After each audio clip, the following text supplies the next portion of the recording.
How you doing, guys? Big Mate Dan School here again today, back once again with another episode of Warhammer Thoughty.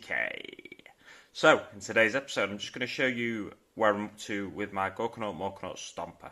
You can see from this shot why I call it the Gorkanaut Morkanaut Stompa, because it's much bigger than its Gorkanaut brother.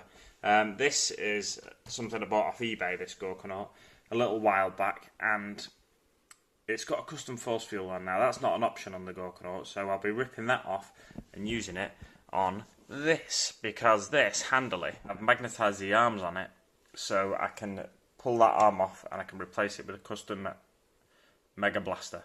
I have to choose placement on this big boy of weapons for the time being. I don't know why I said for the time being, but at some point I'll have to choose placement of weapons, because he's got to be armed with a custom Mega Blaster, a custom Mega Cannon. I think it's the cannon on the arm, isn't it? It's the blaster. Normally it's around this place on the torso of the standard model.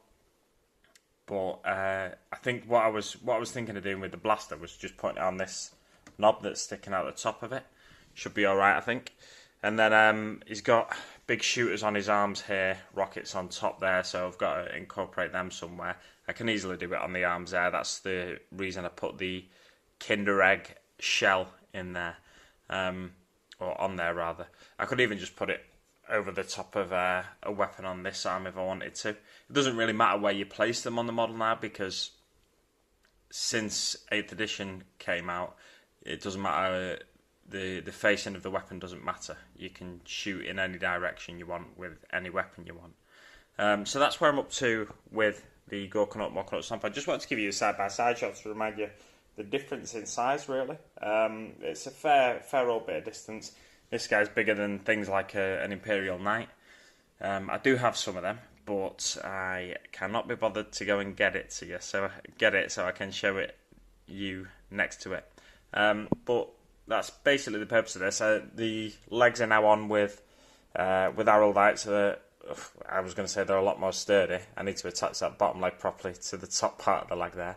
The top part of the leg's a lot more sturdy than with the previous glue I used, which is like a brown Gorilla Glue. I'll show you around the back here. It's a bit messy around the back at the moment. I've just got various elastic bands holding things in place. But I need to. His head's fallen off. Never mind. I need to come up with a back panel there. I need to embellish this sort of back panel. I've got a sort of a nuclear reactor sort of engine system that I'm going to be chucking on there, with interestingly some exhausts coming off it, which you wouldn't have on a nuclear reactor, I don't believe. But that's the sort of craziness that the orcs do, isn't it? Really. So that's a headless Gorkanaut Morkanaut Stompa there for you. And yeah, this is just your standard Stompa head. So again, another reason why I call it the Gorkanaut Morkanaut Stompa. If you look at the side-by-side comparison of the heads, it's crazy the difference. But yes, that's what we've got so far. If I can stick that back on without knocking him over, that'd be superb. I think I spoke in a previous video about and what I wanted him to be more like an assault vehicle. The belly on the standard Morkanaut Gorkanaut opens to the side, the doors on it. There we go, I couldn't open it then. So the standard one opens like that, and then mine opens like this, like a drop pod, because it's a big part of it is a drop pod.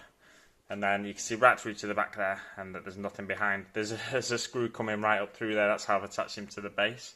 What I might do is assemble the centre console in the drop pod and just place that over it, so it looks like there's a bit of a point of interest to catch your eye there when we open the doors, or I might place something else over it to look extra naughty. Anyway, there we go. That's where I'm up to. Thanks very much for watching, guys, and I'll see you on the battlefield.